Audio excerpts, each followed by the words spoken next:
Souvenez-vous, lorsqu'il était sorti, on avait été bluffé par l'efficacité de l'Audi TT-S, modèle d'équilibre. À cette époque, la TT-RS n'en était qu'au stade de la mise au point, mais déjà des bruits filtraient, laissant entendre que notre étonnement n'était pas prêt de retomber. Dans le lexique d'Audi, il y a le modèle, TT en l'occurrence. En général, s'ensuit une version sportive, désignée par la lettre S, et dans le meilleur des cas, une version ultime, baptisée RS. Et bien voilà, nous sommes à bord de l'Audi TT-RS en version roadster.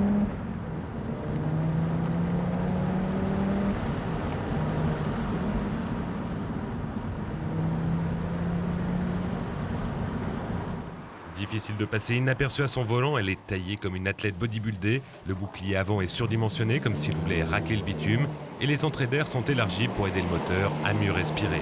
De profil, elle se distingue par ses bas de caisse élargis et ses roues de 19 pouces, et pour ceux qui n'avaient pas encore compris, l'aileron arrière dissipe les derniers malentendus. Dans cette version, la TT perd de son élégance chic. Pris séparément, chacun des éléments propres à la RS est idéalement réalisé, mais l'ensemble est ostentatoire, pour ne pas dire chargé. Le Roadster pèse 1510 kg, soit 60 de plus que le coupé, un embonpoint lié au renfort, mais en contrepartie, le centre de gravité est abaissé.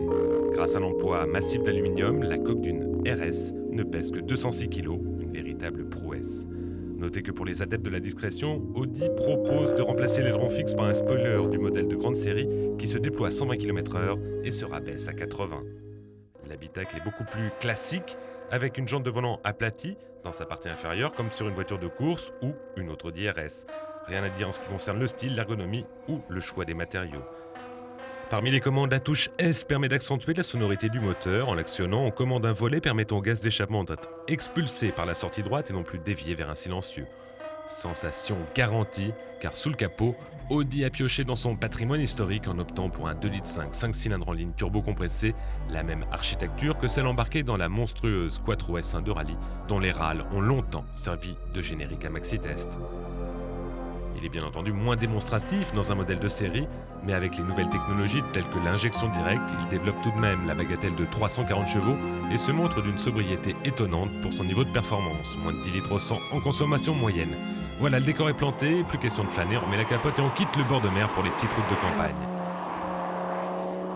Coupleux avec un léger temps de réponse, comme sur les turbos d'antan, le moteur est un régal et son bruit inimitable.